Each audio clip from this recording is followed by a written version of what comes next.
Well, welcome back. When looking at how to enhance American History 2 course, it usually starts with Reconstruction.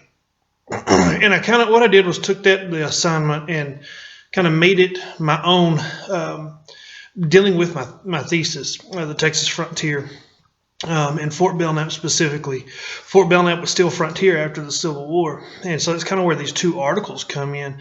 One of the issues that I've noticed in studying, and of course this is not new to me, a lot of people have talked about this, is how bad Reconstruction was for Texas. Um, uh, just kind of how restrictive it was on the economy of Texas, and the frontier especially. The first article that I have is one from the New York Times, and it's the article is talking about how lawless Texas is, as well as the other states, but Texas much more so than the other states, and what they attribute all this lawlessness to unreconstructed Southerners.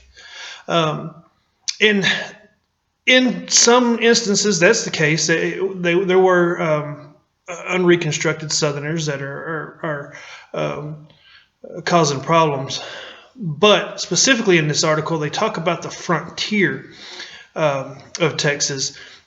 One of the things that's going on out here is on the frontier is the Comanche Indians understood that this huge civil war just happened, and now this war is over.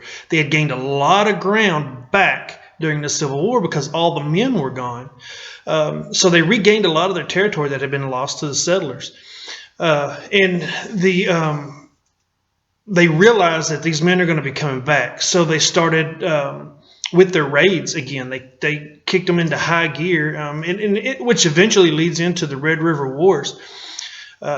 And so the New York Times attributes all this lawlessness to unreconstructed Southerners, when a lot of it was really still the problem that we had with Indians. But then also there were people, they knew that the frontier towns weren't patrolled. They didn't have police out here. There wasn't enough military here to control them. And so you had a lot of people came out here specifically to commit crimes because they knew it was easier to rob, especially the stagecoaches going west, because people were flooding into California.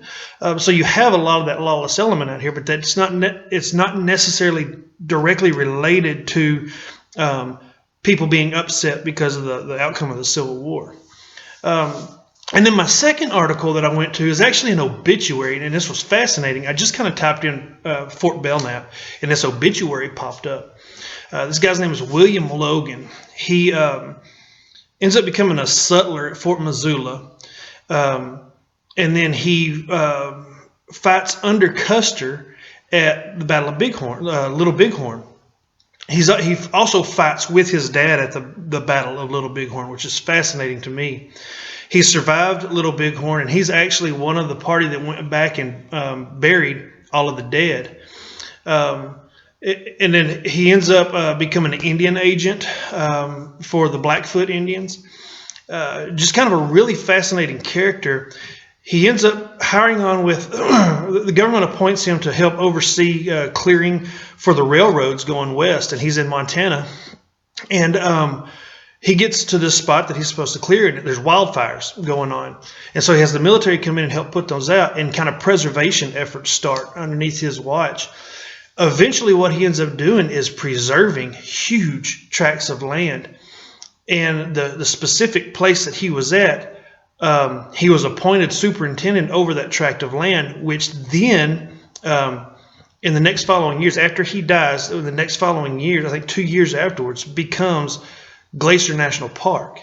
I thought that was fascinating. Logan Pass on the Continental Divide is named after him. But the reason I was clued in on him on this obituary was because he was born here at Fort Belknap, where I'm at, in 1856. I just thought that was fascinating.